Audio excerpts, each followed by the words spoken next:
ओम शांति। आज बहुत सारे लोग परेशान हो गए हैं कि अच्छे लोगों के साथ लोग बहुत बुरा व्यवहार करते हैं और कई बार अच्छा इंसान भी बुरा बन जाता है। हमेशा याद रखें, हमारी अच्छाई ही सबसे अनमोल खजाना है। हमें दूसरों को देख करके बुरा क्यों बनना है?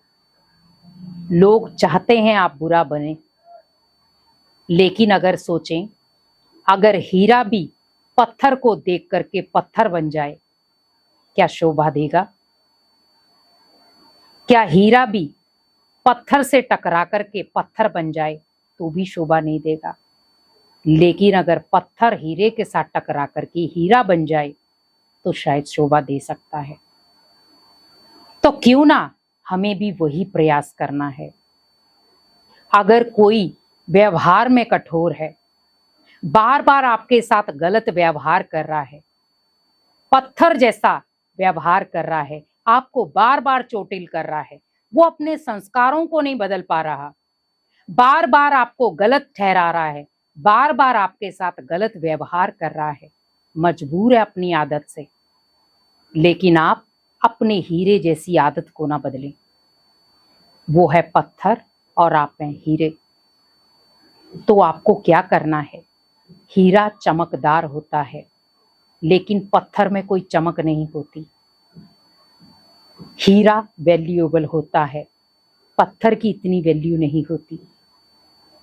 अब ये सोचिए, हीरे को एक डिब्बी में रखा जाता है, पत्थर किसी डिब्बी में बंद नहीं होता। अब सोचिए, काबिल कौन है, पत्थर या हीरा? अनमोल कौन है? हीरा। तो मुझे सहन करना है, क्योंकि लोग चाहते यही हैं कि आप अपनी अच्छाई को छोड़ पत्थर समान बन जाएं। लेकिन मेरे अंदर भगवान ने अच्छाई के गुण भरे हैं, दया, करुणा, रहम, सहनशीलता, ये सब मेरे गुण हैं। तो मुझे क्या करना है? उन गुणों को अवगुणों में परिवर्तन नहीं करना है, क्योंकि पत्थर से जब पत्थर टकराता है तो चिंगारी निकलती है, लेकिन मुझे वैसा पत्थर बनना नहीं है। अब सोचिए, पत्थर बार बार हीरे के साथ टकरा रहा है, मींस बार बार पत्थर आपको मार रहा है, क्या होगा?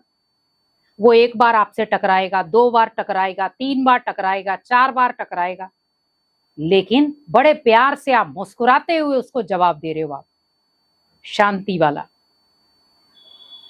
कोई बात नहीं, इस आत्मा के संस्कार हैं, हम कुछ नहीं कर सकते, क्योंकि हम जितना कर सकते थे हमने कर दिया, लेकिन उस आत्मा के कठोर संस्कार हैं, नहीं बदल सकते। छोड़ दिया, शुभ भावना, शुभकामना देते जाओ, छोड़ दिया। अब वो पत्थर वाले जो संस्कार हैं वो धीरे धीरे क्या होंगे? क्योंकि जब पानी के अंदर पत्थर रहना शुरू हो जाता है, वो धीरे धीरे अपनी सतह को छोड़ना शुरू हो जाता है। कई बार वो मेल्ट होना शुरू हो जाता है, उसकी सतह जो है वो नरम होना शुरू हो जाती है, और कई बार वो पत्थर जो है चमकना शुरू हो जाता है, लेकिन फिर भी वो हीरा नहीं बन पाता। पत्थर में चमक जरूर आ जाती है, पर वो कभी हीरा नहीं बन पाता। इसीलिए व्यक्ति भले कई बार अच्छा जरूर बन जाता है, पर उसके कठोर संस्कार, फिर भी दबे हुए संस्कार कहीं ना कहीं उजागर हो जाते हैं। लेकिन आपकी अच्छाई भगवान की देन है। उस अच्छाई को किसी के व्यवहार से, किसी के संस्कारों से या किसी के बोल के दी बदलो नहीं। कोई आपके साथ कैसा भी व्यवहार कर रहा है, आप किसी के द्वारा अपने आप को गलत मत बनाओ। आप ये सोचो, भगवान ने मुझे चुना है, मुझे किसी भी आत्मा के लिए अपने आप को बदलना नहीं है। भगवान ने मेरे अंदर जो अच्छी चीजें डाली हैं, जो भगवान ने मुझे बनाकर भेजा है, जो मेरे अंदर क्वालिटीज दी हैं, वो अनेक आत्माओं में नहीं दी, और उन क्वालिटीज को मुझे, उन गुणों को मुझे अनेक आत्माओं में बांटना है। और हर आत्मा के अंदर वो गुण है भी नहीं, क्योंकि हर आत्मा गुणवान नहीं है।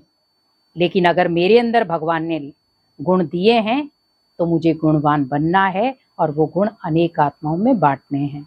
तो कहते हैं ना, बांटने से गुण बढ़ेंगे। तो अगर नहीं है तो अनेक आत्माओं में बांटें, लेकिन पत्थर का जवाब पत्थर से ना दें।